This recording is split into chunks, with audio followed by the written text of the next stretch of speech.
When you think of cars that defined the early 2000s, the Hummer is hard to ignore. A vehicle that started off on the battlefield, became a Hollywood fashion statement, and then turned into an ultimate symbol of waste and excess. The Hummer was discontinued over a decade ago, but today it's back, and at this time it's electric. This is the wild history of the Hummer. The Hummer's roots trace back to the U.S. Army's need for a rugged all-terrain vehicle in the 1980s. A.M. General delivered the Humvee, designed to tackle mud, sand, and anything in between.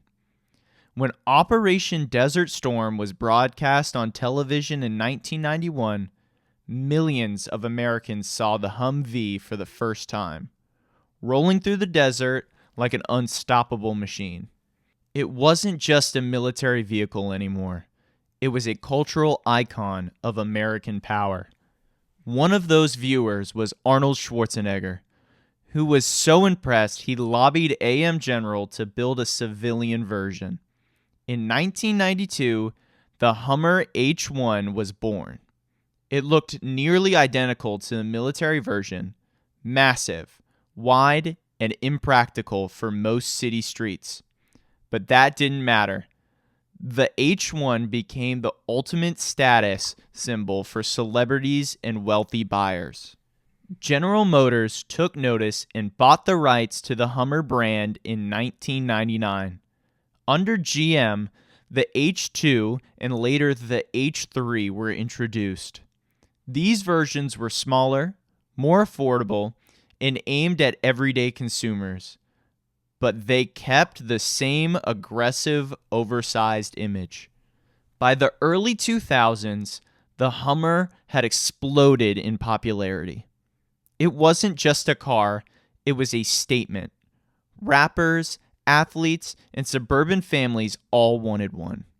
The H2 in particular became a pop culture icon, appearing in music videos, movies, and even video games. But the bigger the Hummer got, the more backlash it faced. The H2 averaged just 10 miles per gallon, making it one of the least fuel-efficient vehicles on the road. Environmental groups protested against it, calling it the poster child of wasteful American car culture. Even comedians and late-night hosts mocked it as impractical and ridiculous. The Hummer had become both a status symbol and a target of criticism. Then came the 2008 financial crisis. Gas prices skyrocketed, the economy collapsed, and suddenly, oversized SUVs weren't in style anymore. People didn't want to pay $100 just to fill up their tank. Sales of the Hummer plummeted. General Motors, already struggling, filed for bankruptcy in 2009. As part of restructuring, GM cut several underperforming brands: Pontiac, Saturn, Saab, and yes, Hummer. By 2010, production stopped, and the once flashy brand was officially discontinued. What had started as a military legend had ended as a symbol of excess. But that wasn't the end of the story. A decade later, in 2020, GM announced something no one expected: the return of the Hummer. But this time, it wasn't a gas-guzzling SUV. It was reborn as a fully electric supertruck. The GMC Hummer EV boasts some jaw-dropping numbers: over 1,000 horsepower, 0 to 60 in just about 3 seconds, and has features like crab walk, where the truck can move diagonally. Instead of being criticized for gas guzzling, the new Hummer positions itself as a symbol of innovation, combining off-road capability with futuristic tech. But not everyone is convinced. The new Hummer EV is still enormous, extremely expensive, and raises questions about whether an oversized electric truck can really be sustainable.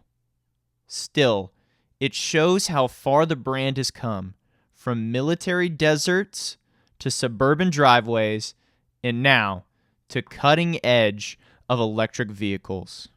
The Hummer's story is unlike any other in automotive history. It began as a tool of war, became a celebrity fashion statement, died as a symbol of wasteful excess, and now has a second life as an electric giant.